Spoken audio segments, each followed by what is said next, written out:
Veníamos dispuestos a realizar su primera ascensión, pero llegamos tarde. Nada más saltar del tren, en el recién inaugurado apeadero de los Mayos, alguien nos dijo: «Ya han subido». Fuimos a desahogarnos en el Ciré, haciendo la travesía completa y contemplando a nuestras anchas un puro ya fumado por otros.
En las primeras estribaciones del Pirineo aragonés, a los pies del pequeño pueblo de Riglos, se alzan las impresionantes moles de piedra rojiza conocidas como los Mayos.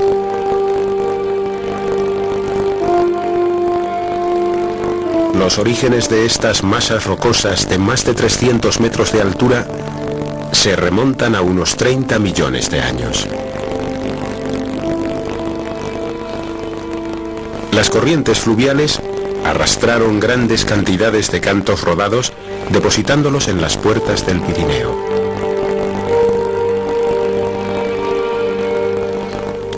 Estas rocas fueron acumulándose en extensos conos de deyección. La erosión labró profundas barranqueras, ensanchó las fisuras y dio forma a las increíbles siluetas que hoy vemos. Sobre estas rocas se recorta el majestuoso vuelo del buitre leonado, que coloniza estas paredes y sus alrededores, formando una de las colonias más grandes de Europa.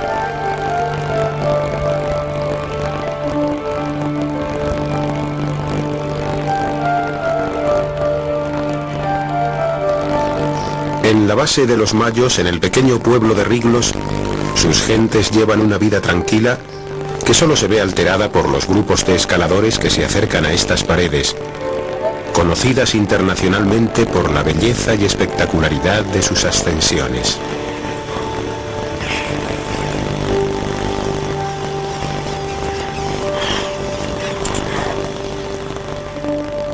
Ya nadie espera con admiración la llegada del viejo tren que todavía en su recorrido diario lleva a la ciudad cercana. Este tren fue durante años el principal medio de comunicación.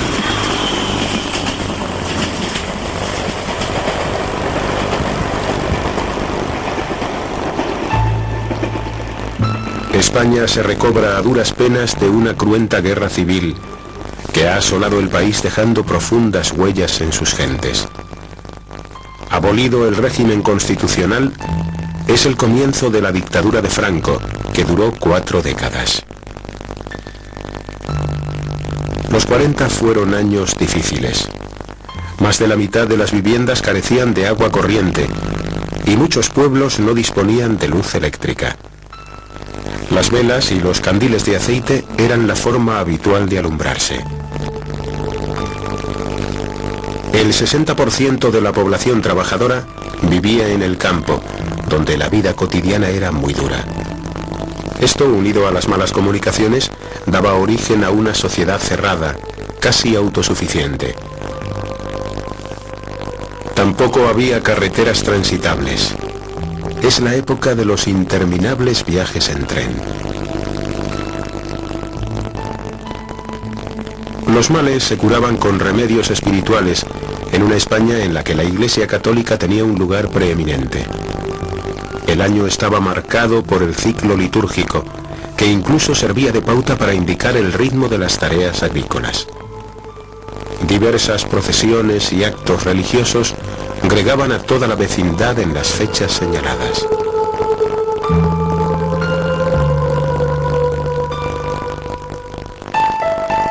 Los más puros valores de la educación de los jóvenes se veían encarnados en el Frente de Juventudes. Esta organización, que estaba muy unida políticamente al régimen, propugnaba en su filosofía formativa la heroicidad y la voluntad de servicio y sacrificio. Era una de las pocas posibilidades para practicar diversas actividades, como la montaña y la escalada. En un ambiente de penuria económica, el Frente de Juventudes era casi la única opción para conseguir los materiales imprescindibles. Esta es la época del comienzo de la escalada en paredes verticales y por tanto en los mayos terrícolas.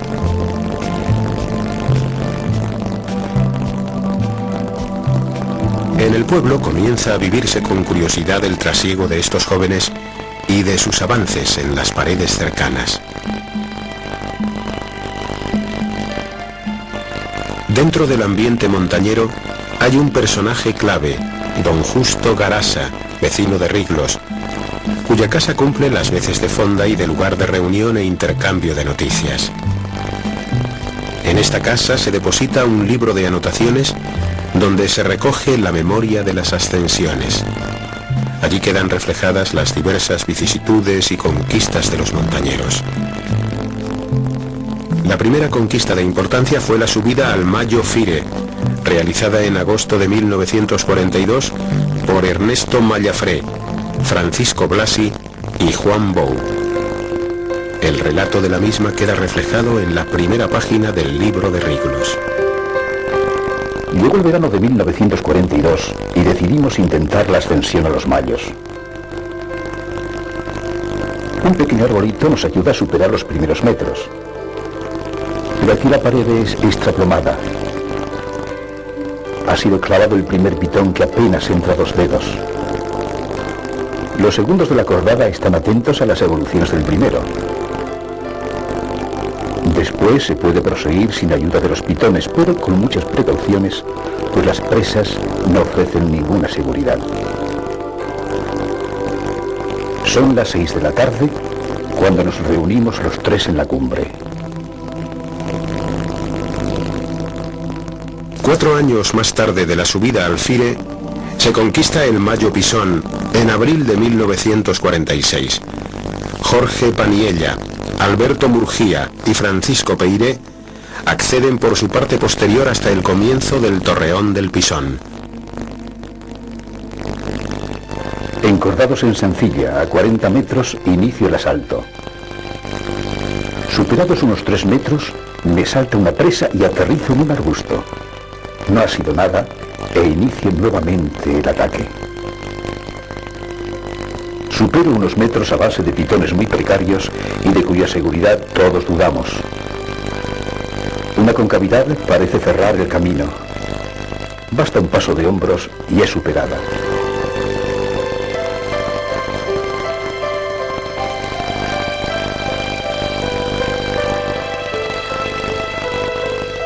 Sin darme apenas cuenta, llego a la cima. Mi emoción es enorme. Llegan los otros 2 y sellamos nuestra ascensión con un fuerte abrazo.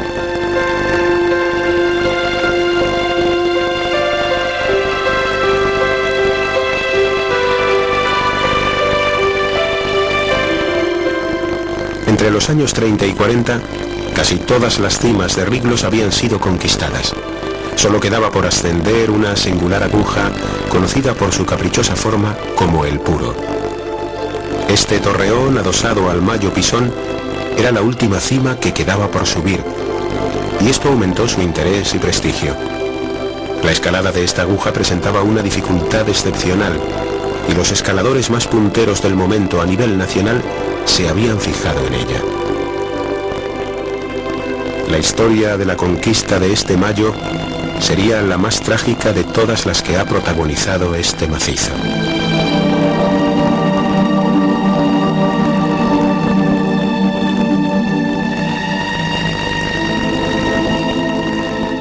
Cuatro jóvenes oscenses pertenecientes a la centuria La Campana se aprestan a intentarlo en julio de 1947. Sus nombres: José María Mate, Manuel Esquiroz, Antonio Sin y Mariano Coret. Como casi todos los montañeros de la época, sus recursos económicos son muy limitados, por lo que piden presupuesto al Frente de Juventudes, que les deja tienda de campaña, cuerdas, clavijas y mosquetones. De su propiedad solo son las mochilas de lona. Con este escaso bagaje llegan a Riglos y se disponen a intentar la ascensión de esta cima que muchos creían imposible de conquistar. ¿Va? Atención. Ahí va, pichones, que a lo mejor es la última. ¿Va? ¿Atentos?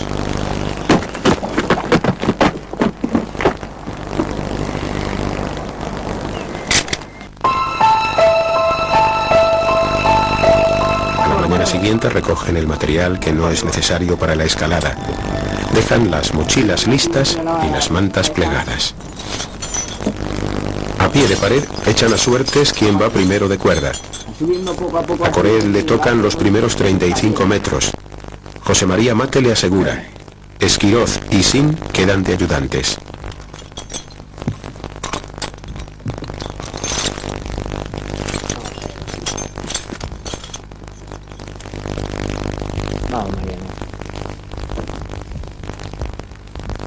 Hacen un primer largo de 30 metros. Coret de primero abriendo vía. La pared no presenta grandes dificultades. No necesitan recurrir a ninguna técnica especial, aunque la progresión es lenta.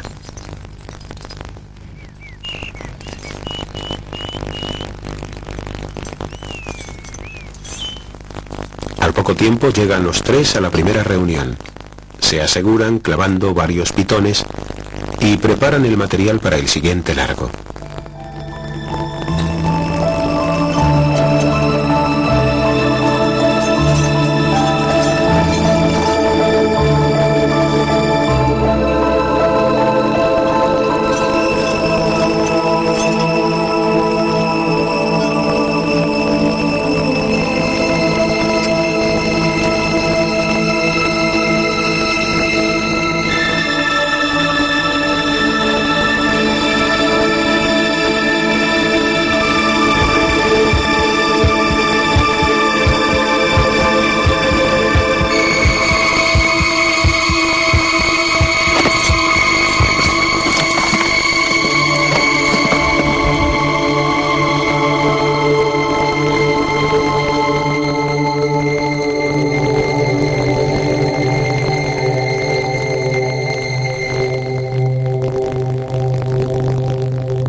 La muerte de Coret causó una fuerte impresión en el pueblo y en los ambientes montañeros.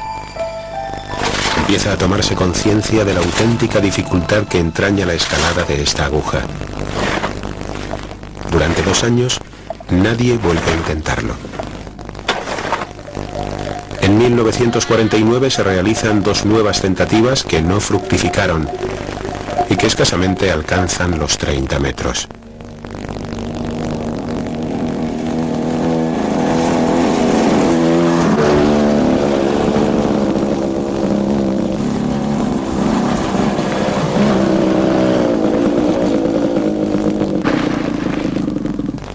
En aquellos momentos había una gran carencia de material. Las clavijas eran construidas por los propios escaladores en talleres y herrerías, siguiendo su propia intuición. Esto daba origen a un material muy poco elaborado y sin suficientes garantías.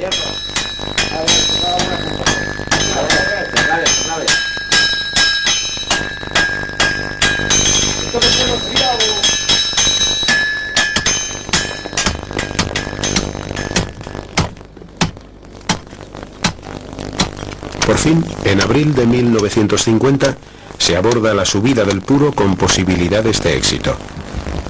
Una cordada de montañeros de Aragón proveniente de Zaragoza y formada por Ángel Serón, Víctor Carilla y Fernando Millán, ha estado entrenándose en diversas cumbres de la región con el objetivo de conquistar la cima más codiciada. Unos meses antes, suben a la Peña Sola de Agüero. Esta escalada, por su dificultad, había causado sensación en los ambientes montañeros.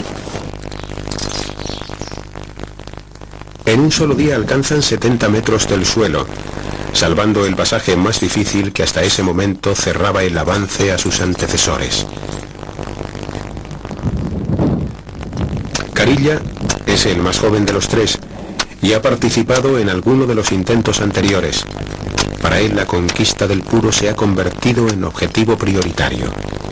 Es el que aporta mayor entusiasmo.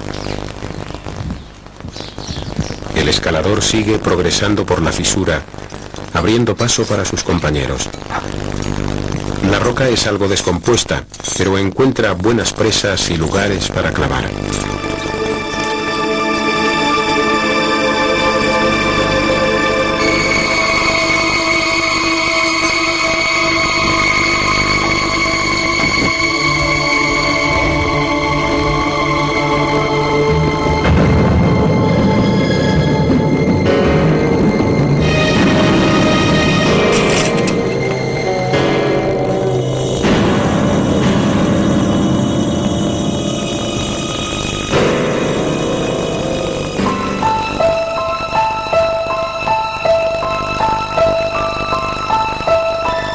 La impresión que causa esta muerte provoca que durante otros 3 años nadie se atreva a intentar la escalada del Puro.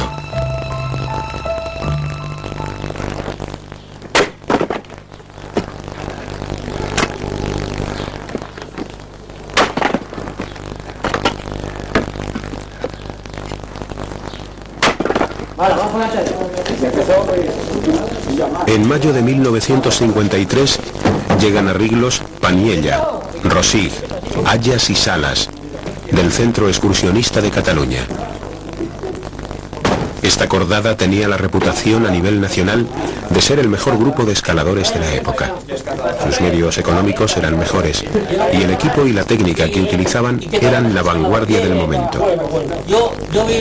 Hacen la obligada visita a Don Justo, el cual les da posada y les pone al corriente de los distintos ataques y muertes habidos en la codiciada aguja. Los catalanes dejan constancia de sus impresiones en el libro que Don Justo guarda en su casa. Después de mis primeras Alfiré, Compeiré y Murguía, la primera al Pisón con los mismos y la primera directa al Pisón con Haus, me queda la ilusión del Puro. Pero el recuerdo de los escaladores aragoneses caídos y muertos en él pesa muchísimo.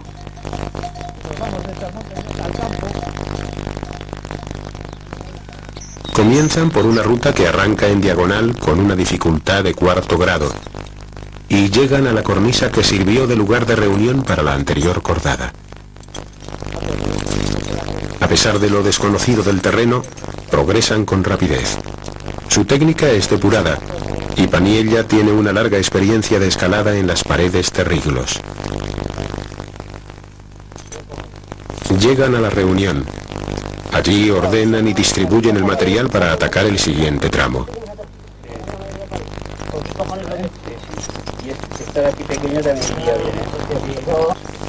Paniella arranca de nuevo en primer lugar, en busca de la fisura que indica el camino hacia la cima.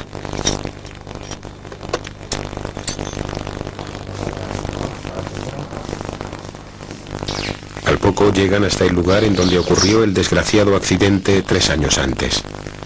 Todavía permanece clavada en la roca la clavija en donde se partió la cuerda de cáñamo, provocando la muerte del escalador aragonés.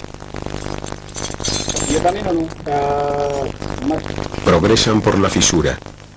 No pueden alejarse de ella, puesto que saben que es el único lugar donde puede clavarse con garantías. La roca algo descompuesta en algunos tramos y la dificultad para colocar las clavijas les obliga a tomar todo tipo de precauciones y a subir con lentitud.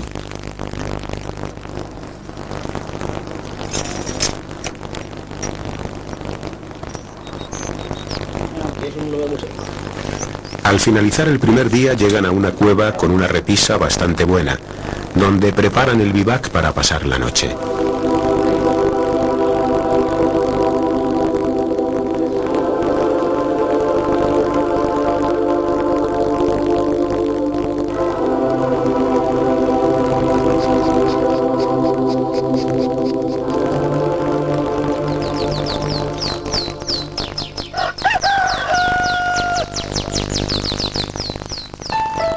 A la mañana siguiente superan el gran extraplomo de la cueva. A la vez que ascienden, suben, colgados de una tercera cuerda, unos petates con el bagaje indispensable: agua, comida, alguna clavija de repuesto y el equipo de bivac. Esto hace que la escalada sea todavía más lenta. Han probado en los tramos fáciles de las primeras tiradas a subir con ellos a la espalda, pero son muy pesados y poco indicados para portearlos. Superar esta cueva ha supuesto vencer una enorme dificultad. Atacan directamente el saliente que hace de techo. Los apoyos para los pies son escasos. Es necesario utilizar estribos y realizar un enorme trabajo de brazos que supone un gran esfuerzo.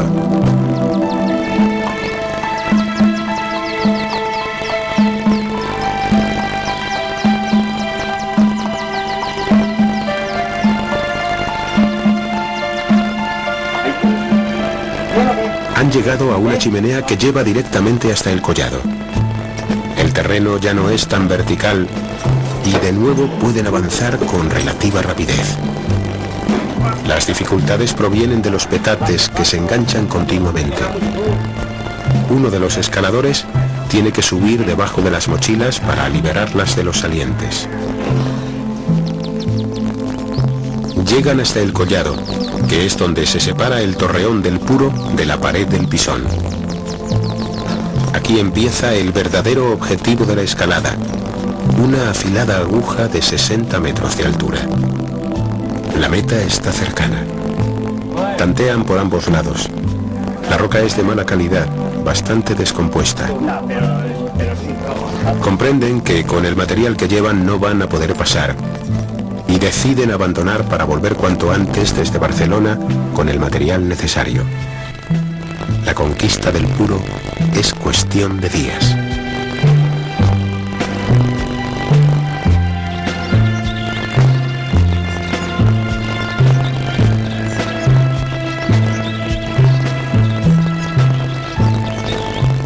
El intento realizado por los catalanes se difunde en los ambientes montañeros de Zaragoza como la pólvora, puesto que supone que ya había alguien muy interesado por el Puro y con grandes posibilidades de alcanzar la cima. Una cordada de aragoneses lleva tiempo preparándose. Durante meses han estado entrenándose y han realizado alguna escalada de importancia, como la segunda ascensión a la Peña Sola de Agüero. Son muy jóvenes, entre 16 y 22 años. La cordada la forman Alberto Rabadá, Ángel López, conocido como Cintero, y Manuel Vescós. Pertenecen a la Escuela de Montaña del Frente de Juventudes de Zaragoza. Deciden no esperar más, y al mes siguiente, el 21 de junio de 1953, están al pie del Mayo Pisón, dispuestos a atacar la cima del Puro. Entonces nosotros, pues con aquellos medios que teníamos entonces, cuerdas de cáñamo, alpargatas de cáñamo también, clavijas de hierro, muchas de ellas fabricadas por Herrero, mosquetones de hierro también, que comportaban un bagaje de un peso de las cuerdas de 5 kilos cada una y unos 10 kilos también de mosquetones y clavijas, pues el primero de cuerda a veces portaba 20 kilos, arrastraba 20 kilos. El nivel de entonces, comparativamente al de ahora, pues era un nivel muy inferior, un nivel que tenía muy poco rodaje, no habíamos hecho escalar de dificultad, y hace que empecemos este intento, pues bueno, pues con un cierto respeto a la pared y con un cierto miedo a lo que podría pasar. Los escaladores aragoneses siguen la misma ruta de las cordadas anteriores que intentaron subir esta cima. Primero realizan los 2 primeros largos que dan acceso a la cornisa.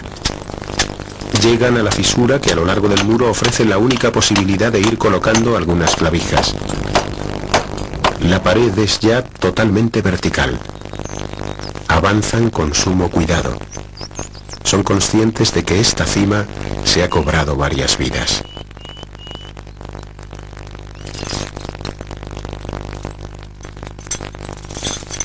Manuel Bescós es quien tiene un mayor nivel técnico en la colocación de clavos, y por ello el encargado de ir abriendo vía. Los tramos desplomados se superan utilizando la doble cuerda.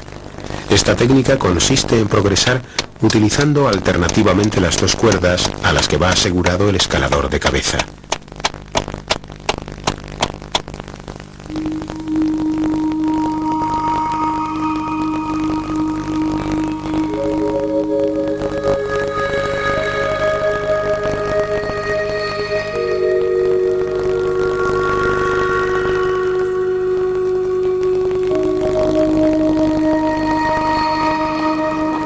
Ya en la cueva, ven que es muy difícil superar el techo. Los escaladores catalanes no han dejado ningún material. Colocan varios tacos de madera que sirven de base para los clavos de hierro y, ayudándose de los estribos, remontan sobre ella.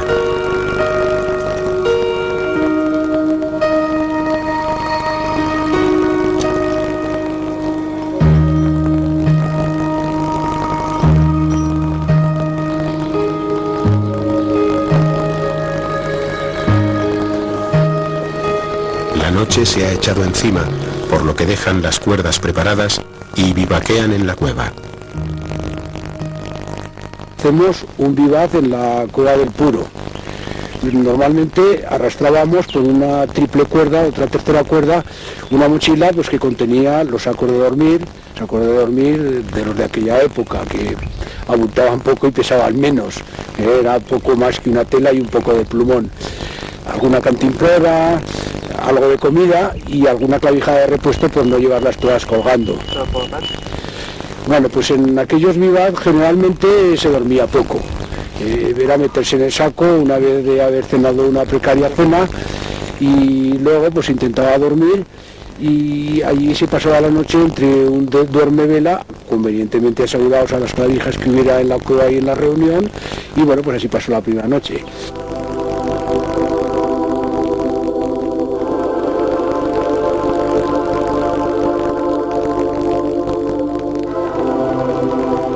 Al día siguiente vuelven a superar la cueva y, avanzando en oposición por la chimenea, llegan al collado. ¡Ya he salido ya! Están en el punto más alto alcanzado por la anterior cordada. Los 3 aragoneses sí que cuentan con el material suficiente para atacar el torreón final. El tiempo es bueno, la escalada hasta ese punto ha sido rápida y la moral es muy alta. La aguja se separa de la inmensa mole del Mayo Pisón. Comienza la parte más aérea y expuesta, la que los catalanes no pudieron superar. A partir de allí iniciamos un ligero tanteo.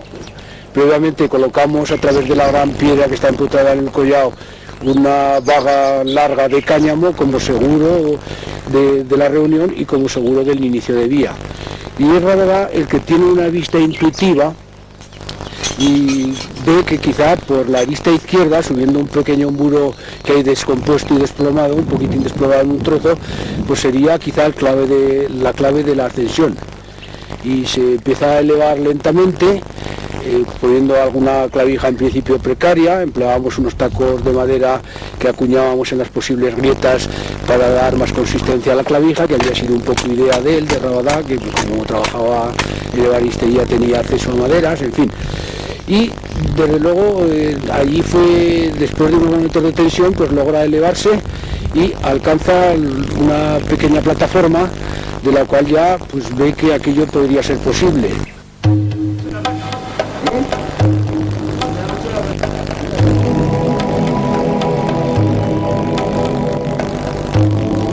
La lentitud en el avance hace que consuman prácticamente todo el día y tienen que forzar un segundo vivac.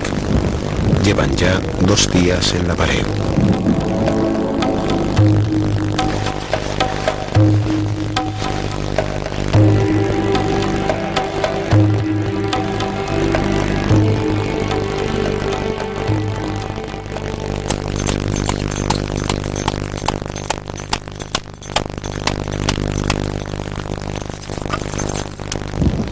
A la mañana siguiente, una vez reunida la cordada de nuevo, Manuel Bescós ataca un muro descompuesto.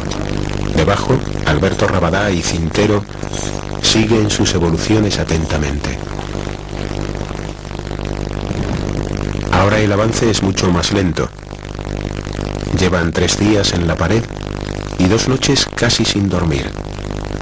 A este cansancio acumulado se suma la tensión de permanecer constantemente expuestos en la pared vertical.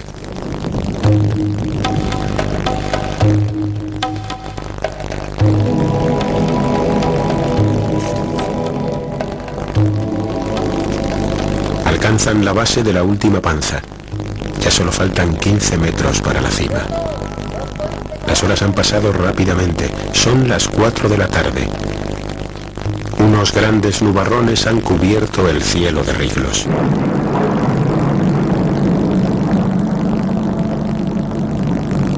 En el transcurso que iniciábamos un paso de hombros para querer continuar la subida hacia la cima, que aunque no estaba muy lejana, la veíamos por nuestro cansancio y por las horas de pared, la veíamos un poco difícil de conseguir aquel día, se desencadena una gran tormenta que ya fue lo que nos hizo desistir totalmente. El descenso bajo tormenta y con cuerdas de cáñamo era súper difícil. Las cuerdas se quedaban tensas como cables, duras, el rappel, que era el rappel derivado del comichi italiano, pues era muy difícil de hacer con cuerdas mojadas, pero porque había que ir continuamente alimentando el mosquetón poco a poco, y a veces si cogías algún tramo seco pues bajabas muy deprisa y daba bastante miedo. Bueno, pues con una cierta dificultad y vicisitudes, pues logramos llegar ya al suelo. Los aragoneses han quedado muy cerca de conseguir su objetivo. Saben que los escaladores catalanes no van a tardar en enterarse de su intento, bien por las propias gentes del pueblo, puesto que tienen amigos allí, o bien por los propios círculos montañeros. La jornada festiva más próxima es el 18 de julio, fiesta grande en toda España.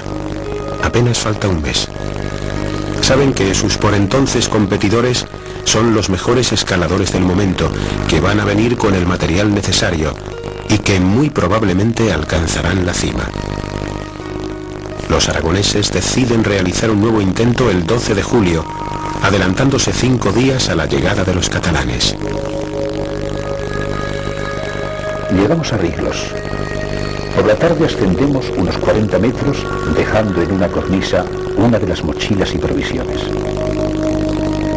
Después descendemos al pueblo para pasar la noche. A las 6 de la mañana empezamos la escalada, alcanzando al mediodía la cueva donde descansamos.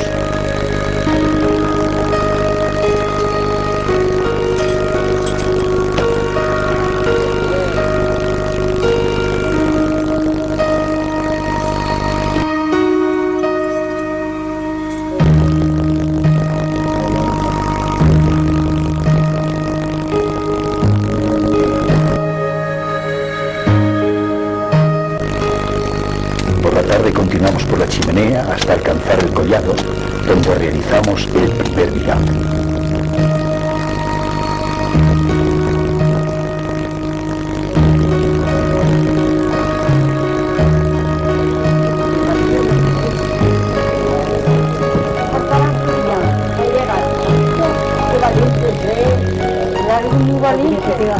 día siguiente comenzamos la escalada a las 8, siendo aproximadamente las 4 de la tarde, cuando todos los componentes de la cordada habíamos alcanzado la cornisa que se encuentra debajo de la panza final. Este era el lugar donde tuvimos que abandonar la vez anterior debido a la tormenta.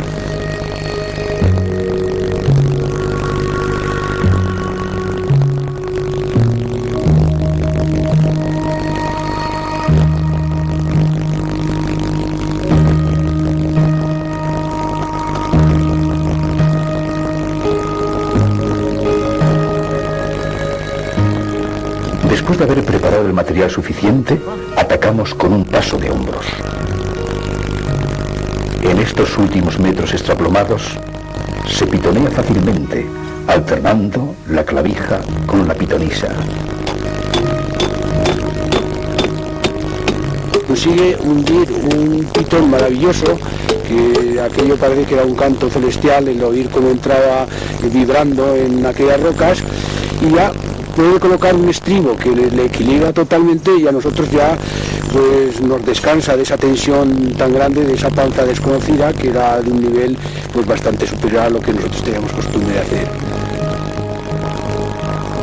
Quedaban ya por escalar unos muros verticales que nos parecieron que tenían unas pesas ricas. Nosotros teníamos que ir muy lento porque era terreno desconocido. Tampoco había que jugar mucho el tipo a exponer caídas, puesto que las reuniones, a pesar de considerarlas buenas, no sabíamos cómo estaban, y poco a poco el escalador en punta consigue alcanzar la antecima.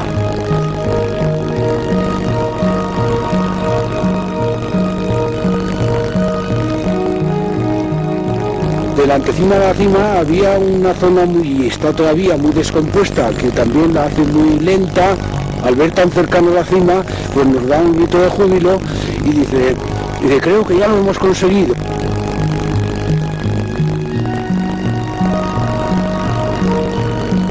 Una vez arriba, bueno, pues ya el grito de júbilo es tremendo. Los compañeros que estaban abajo ya, pues aquellos ya se abrazaban, los veíamos en lejanía, aunque está el pueblo que está visible, y bueno, aquello fue indescriptible.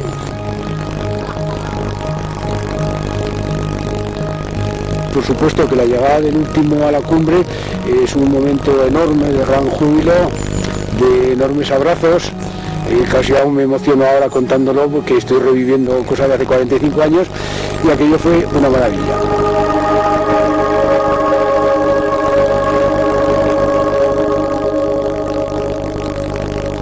Habían transcurrido 8 años desde que la primera cordada inició el primer asalto. Otras continuaron su trabajo, siempre un poco más arriba. Por el camino quedaron ilusiones, sacrificio y compañeros que no regresaron. Por fin, 3 jóvenes de 16, 19 y 22 años consiguieron culminar el sueño de tantos escaladores. La última cima de Riglos, el Puro, ha sido alcanzada.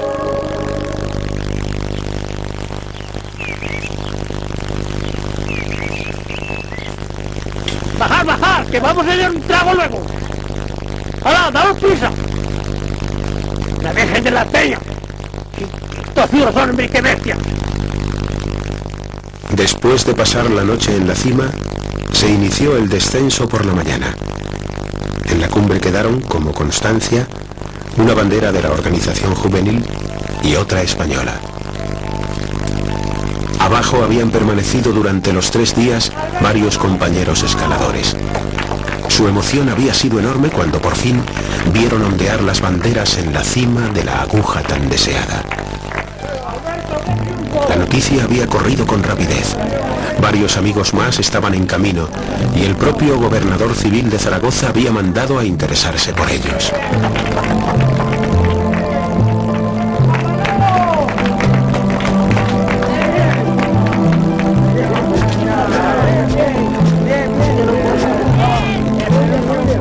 Los habitantes de Riglos también habían seguido con inquietud las evoluciones de los escaladores.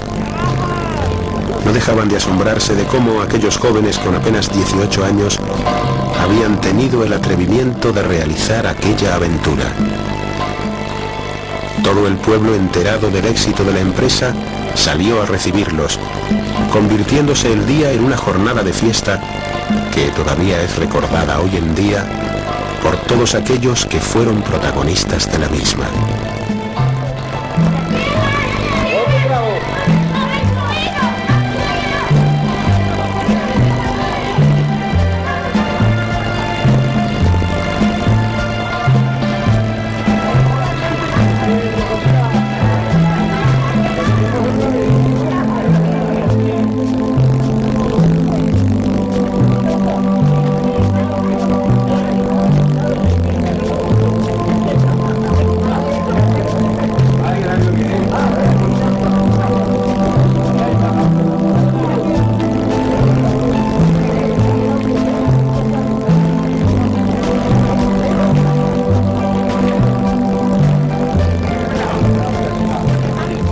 La comitiva se dirigió a la iglesia del pueblo para dar gracias a la Virgen. En ese momento se encontraron con los escaladores catalanes, que acababan de llegar en el tren de la mañana, dispuestos a subir al Puro. La cordada catalana reflejaría sus impresiones de aquel día en las páginas del libro de Riglos. Veníamos dispuestos a realizar su primera ascensión, pero llegamos tarde. Nada más saltar del tren, en el recién inaugurado apeadero de los Mayos alguien nos dijo: ya han subido. Fuimos a desahogarnos en el Ciré, haciendo la travesía completa y contemplando a nuestras anchas un Puro ya fumado por otros.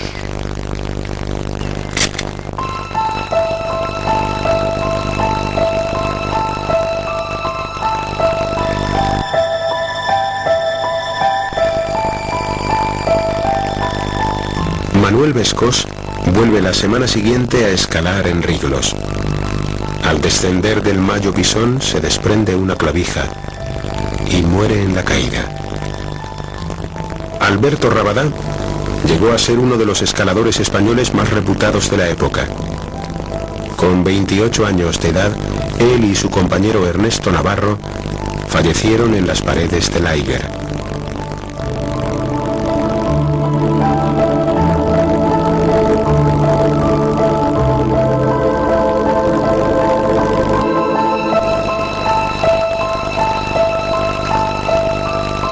Ángel López Cintero, con 62 años de edad, sigue escalando en la actualidad frecuentemente en Riglos. Testigo vivo de una época que ya es historia.